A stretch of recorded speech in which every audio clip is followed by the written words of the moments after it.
Hi guys, and welcome back to my channel. My name is Sarah and I live in Australia. I'm a stay-at-home mum.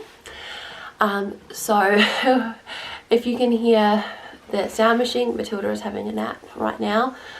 Well, she's supposed to be having a nap. And also my husband is working from home, so if you can hear him tapping in the background, that's what that is. That's one of the only downsides of living in a small house, is when everybody needs to kind of do things all at once, the noise can get a little bit hectic. But what I want to talk to you guys today about is our new budget. With inflation and interest rises and things like that happening, a lot of people have been noticing, and when they go grocery shopping, how much more expensive food has become. I know people that have never really thought about it. They just buy their groceries and then just, you know, move on. They don't look at the receipt, they buy what they need, and that's it. So I've written up a new budget for things because I was starting to look at the receipts, realizing that we spend a lot of money on snack food, like fizzy, and also we were buying food but we were still going out to eat. And the other thing I realized I spent a lot of money on was coffee. And I guess, you know, when you have your budget and you do your budget and you're really good at it, every now and then you get lazy with it, if that makes sense, because you've been doing it for such a long time. You think you're keeping to it, but you have to, it's something you've always got to kind of be on top of, especially now. So, like I said in the intro, I am a stay-at-home mum. We do live on one income. And I know if you say that we live on one income, people think you get a lot of money from the government or a lot of help from the government. There are two types of like help you get from the government. You might get more, I don't know, but the two I know about is family tax benefit and parenting payment. I am not actually an Australian citizen. I love Australia. Australia is my home. I say I'm Australian. I love living here and I'm very passionate about being here, but I have not been able to become a citizen. There's a bit of a long story about why that hasn't happened yet. I'm in the process of trying to, but because I'm not, we were not entitled to the parenting payment. And from what I've kind of read, parenting payment's like $500 a fortnight, I think. But we were entitled to the family tax benefit, and that is $280 a fortnight.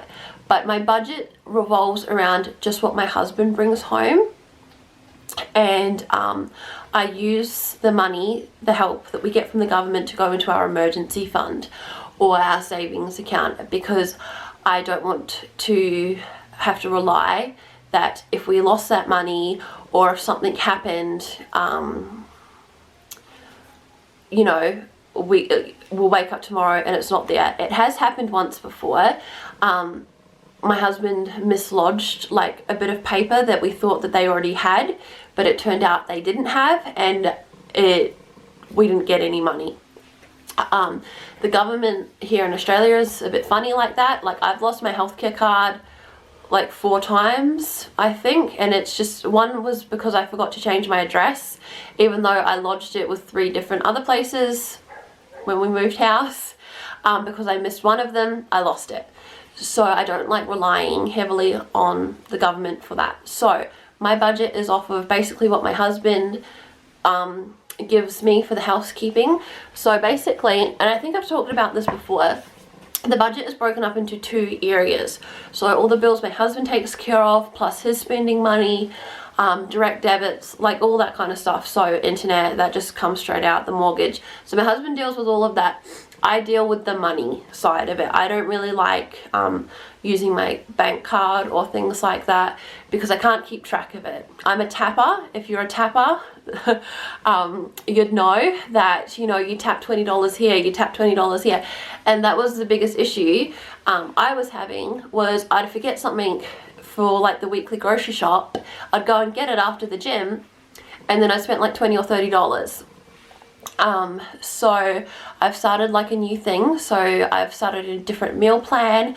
I've really been kind of looking at things that my family will eat, Matilda will eat, and all of that. So I'm trying to meal plan for 2 weeks. Some meals last 3 weeks, some meals only last 2. But I'm looking at dishes that you get at least 6 servings out, because then I'll know that they will last anywhere between 2 to 3 weeks. So you can have 1 serving 1 week, 1 the next. So I've got 7 meals in total. So I would say that that's a really good idea. When you go to the grocery store, have a meal plan. And we eat the same things over and over again. That's why I like the variety of 7 different meals, so you're not going to get bored with them. Especially with the price of meat. My husband won't eat a vegetarian meal. He just doesn't really like not having meat, and I do agree with him. So what I would say to do is go out, like I have this is what I write all my budgeting in. You don't need a big fancy book, you don't need like lots of things, just, you know, go out and get some of this and write, you know, your meal plan down, your budget, everything is in here. My husband does his on an Excel sheet because he prefers like a digital thing. So basically for breakfast and lunch we have the same thing. So we either have toast on its own if we're in a hurry, so toast like with peanut butter and jam or whatever, Vegemite, and we have coffee. Matilda only likes plain toast with butter, she doesn't like anything on it. And then for lunch we have a sandwich, because you can kind of do anything with it. We normally have ham and cheese and things like that on it, something really easy, it's filling, and we enjoy it. And then we have a snack, that could be some veggie straws, you know, like nothing too extravagant, something really easy. And something kind of just a little bit small, because the snack, we normally get hungry at around 4 o'clock, so it's not going to be far off of eating dinner anyway. But so that's basically the same for every single day. And then for Monday we have shepherd's pie or cottage pie, depending on what you call it. And then on Tuesday we have chicken with gravy and vegetables. So the vegetables could be green beans, carrot, and maybe roast potatoes or mashed potatoes. I normally do mashed potatoes because Matilda prefers mashed potatoes. I think Ben prefers roasted potatoes, but mashed potatoes are really, really easy. And also that way I can kind of make enough mashed potatoes from the cottage pie so that I don't have to worry about doing it the next day. And then on Wednesday we have spaghetti bolognese. On Tuesday we have chicken, vegetables, and because we really like that. We really like chicken and vegetables, but chicken is really expensive at the moment, so that's why it's kind of just for 2 meals. And then out of the 1 kilo of mince I buy, I get the 2 weeks worth of shepherd's pie and spaghetti bolognese. I think one of them even stretched out to the 3 weeks. And then on Friday we have homemade fish and chips. So I buy fish from Coles, and I think that's $10. I buy it like in the frozen aisle, and you get 15 wedges. We don't feed Matilda fish. I am allergic, really, really badly allergic to certain types of fish. So the kind I get from Coles I'm not allergic to, but I don't want to take any chances with Matilda. So we don't let her have fish, I just let her have some of the homemade chips that I make, and I give her something else. And then on Saturday we have pies with mashed potatoes and vegetables. That was a dish that we had once a week when I was a kid growing up, so I really like it. And then for Sunday is always a very, very busy day for us. We are at church until quite late in the day. So something really quick and easy. As a kid I grew up having a Sunday roast, but obviously I don't have the time to do that here, and also oven facilities. So we have curried sausages with mashed potatoes, and on Sunday and Saturday we also have a pudding. So last Sunday we had sticky date pudding. It's a favorite for everybody. So that's our meal plan. And yeah, I've cut the grocery budget down, which you'll see in the next portion, to $150 a fortnight. When I did grocery shopping yesterday, and you will see the food haul for that, it was only $135 for the food, and then I spent $60 on Matilda's things.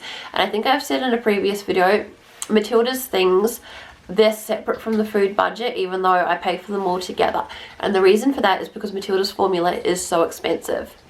When Matilda is fully off formula and onto normal food, I'll take $50 from the formula fund and I'll put it into our food budget, and then I'll put the other $50 from the formula fund into the fund for the next baby, so we're not hit as hard with the formula because it is so expensive. I can't breastfeed, so it is the only way of feeding a child, or our children.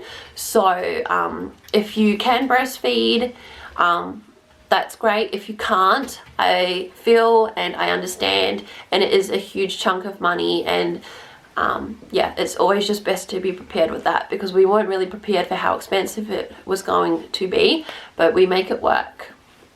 Because yes, she's 1.5 now, and we still spend almost $100 a fortnight on just formula for her.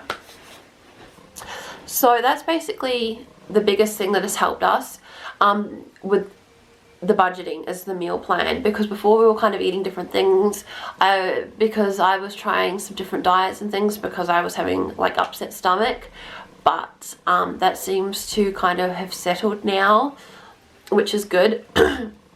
Because for a while I was not eating gluten, and that was expensive, but now everything seems to be going good. So I have spoken about this in the past, and this is probably the biggest money saver for us, and income and all of that, because obviously we're only on one income, so I need to make all the money that we get stretch. So basically, without the help from like the government and all of that, which I told you I put into the emergency fund, my budget is $500 a fortnight. Not including, is it 500? Wait, let me just double check. No, because that would be with Matilda. No, our budget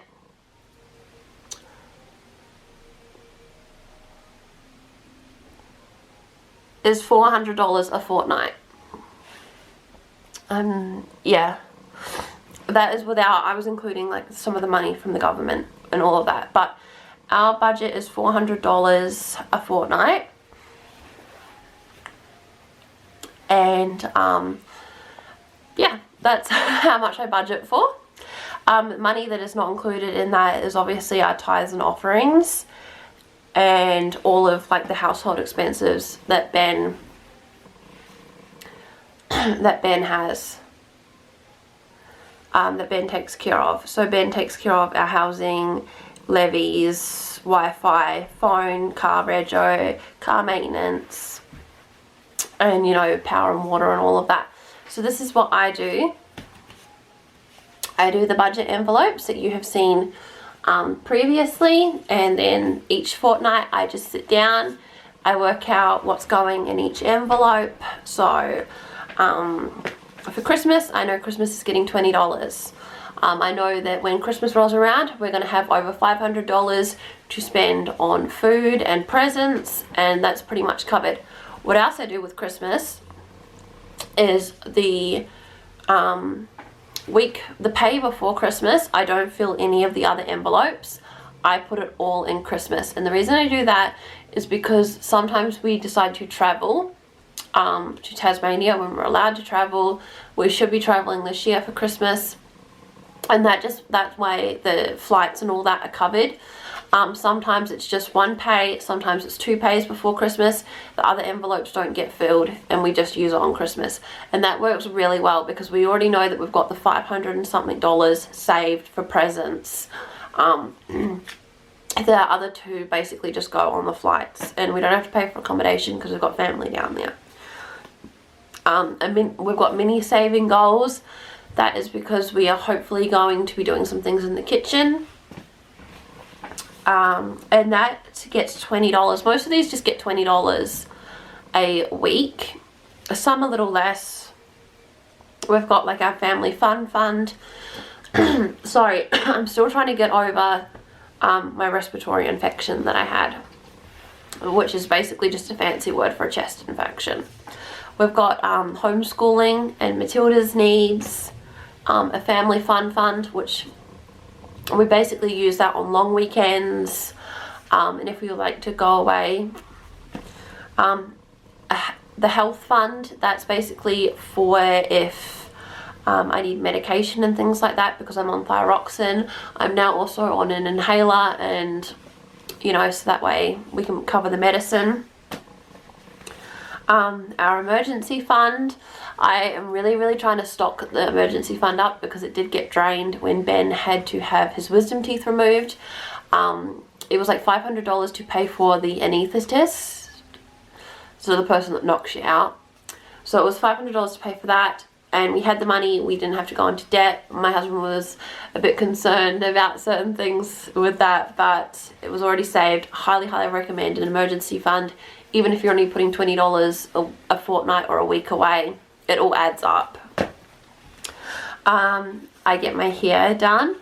I get my hair done every 3 months. So it's like one of my only treats, and I put $20 a fortnight away for that. Matilda's pocket money. Matilda gets $5 a fortnight in pocket money, which doesn't seem like much, but Matilda doesn't actually, she doesn't use it, she doesn't know what it is. This is actually money that she won't get. We've hit like a thing for the children when we have more kids, that the limit will be $20 per child, probably a week when they reach a certain age, but $10 of that will be going in a bank account. We haven't set Matilda's little bank account up yet, and then they'll be getting it on their 18th birthday. So $5 a fortnight at the moment doesn't seem like much, but I'm pretty sure it'll be like around $2,000 or something for her birthday when she turns 18. So it all adds up. And then we have our savings account. That's just you know, saving some extra money. And then I get $50 a fortnight just to spend on whatever I want. So yeah, and then at the moment we are saving $360 a fortnight, so I'm really happy with that. Which is probably why I thought the budget was $500, because I'm looking at it now. But at the moment we are saving $360, so $180 goes in our savings account, and then $180 goes in our emergency fund account. So $280 of what, like, it goes into the savings. That is from the money that we get from the government. So if I was to do this budgeting and all of that, and we had absolutely no help from the government at all, I would still be saving $50 a fortnight to go into our emergency fund or a savings account. So I know this video does seem really rambly. I am really just trying to get all my thoughts out, and obviously I haven't sat down in front of a camera for like almost a month, probably a month. But I just want you to know that like, when it comes to savings and things, it really is a snowball effect. Matilda. Every single like fortnight, when you put $20 away or $10 away or whatever, it does all add up, and it might not seem much when you're putting it in, but when you eventually pull it out, when you need it, it's going to be there.